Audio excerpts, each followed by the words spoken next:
আল্লাহর কসম, আমার নবীকে যদি ভালোবাসেন ভিডিওটা স্কিপ করবেন না।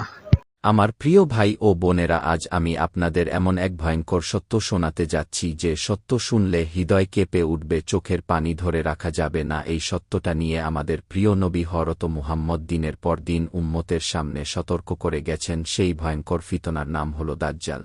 নবীজি বলেছেন, আদম আলাইহিস সালাম থেকে কিয়ামত পর্যন্ত দাজ্জালের চেয়ে বড় ফিতনা আর সৃষ্টি হয়নি। আমার উম্মতের জন্য সবচেয়ে ভয়ঙ্কর সময় হবে দাজ্জালের সময়। নবীজি যখনই সাহাবাদের সামনে দাজ্জালের কথা বলতেন তখন তার চেহারা লাল হয়ে যেত, কণ্ঠ ভারী হয়ে যেত, এমনভাবে বলতেন যেন দাজ্জাল এই মুহূর্তে মদিনার অলিতে গলিতে ঘুরে বেড়াচ্ছে। নবীজি বলেছেন, আমি তোমাদের জন্য দাজ্জাল নিয়ে সবচেয়ে বেশি ভয় করি, কারণ সে তোমাদের ঈমান কেড়ে নেবে, সে অলৌকিক শক্তি দেখাবে, সে নিজেকে আল্লাহ দাবি করবে আর দুর্বল ঈমানদার মানুষ তার পেছনে চলে যাবে। দাজ্জাল হবে একচোখা, তার ডান চোখ অন্ধ হবে, তার কপালে স্পষ্ট করে লেখা থাকবে কাফির, কিন্তু সেই লেখা সবাই পড়তে পারবে না, শুধু যারা ঈমানদার তারাই পড়তে পারবে। দাজ্জাল যখন দুনিয়ায় আসবে তখন দুনিয়া হবে দুর্ভিক্ষে ভরা, মানুষ ক্ষুধায় কাতর থাকবে, আকাশে বৃষ্টি হবে না, জমিনে ফসল হবে না। ঠিক সেই সময় দাজ্জাল মানুষকে বলবে, আমি যদি তোমাদের রিজিক দেই তাহলে কি তোমরা আমাকে রব মানবে?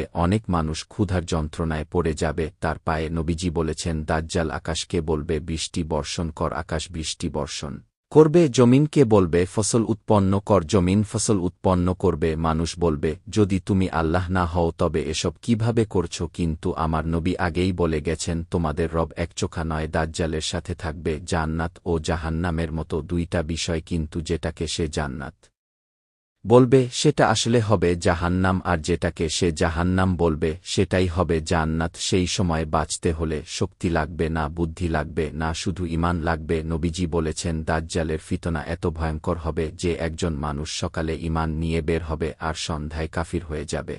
বাবা তার সন্তানকে বেঁধে রাখবে এই ভয়ে যে দাজ্জাল তাকে বিভ্রান্ত করে ফেলবে। নবীজি উম্মতকে শেখান কিভাবে এই ফিতনা থেকে বাঁচতে হবে। তিনি বলেন, তোমরা সূরা কাহফ পাঠ করো, বিশেষ করে প্রথম ও শেষ 10 আয়াত। তিনি বলেন, নামাজে দাঁড়িয়ে দাজ্জালের ফিতনা থেকে আল্লাহর কাছে আশ্রয় চাইবে। হে আল্লাহ, আমি দাজ্জালের ফিতনা থেকে তোমার কাছে আশ্রয় চাই। নবীজি নিজে এই দোয়া পড়তেন আর আমাদের শিখিয়ে গেছেন, কারণ তিনি জানতেন তার উম্মতের অনেকেই সেই সময় বেঁচে থাকবে। ভাই আমার, আজ আমরা দাজ্জালের নাম শুনে হালকা করে নিই, কিন্তু সেই দিন যখন চোখের সামনে মানুষ মারা যাবে, ঈমান বিক্রি হয়ে যাবে, তখন আফসোস করে লাভ হবে না। আজই ঈমান শক্ত করতে হবে, আজই আল্লাহর দিকে ফিরে আসতে হবে, আজই নবীজির সুন্নত আঁকড়ে ধরতে হবে, কারণ সেই দিনে নবীজি সেখানে থাকবেন না, শুধু তার কথা থাকবে, তার শেখানো পথ থাকবে। আল্লাহ আমাদের সবাইকে দাজ্জালের ফিতনা থেকে হেফাজত করুন, আমিন।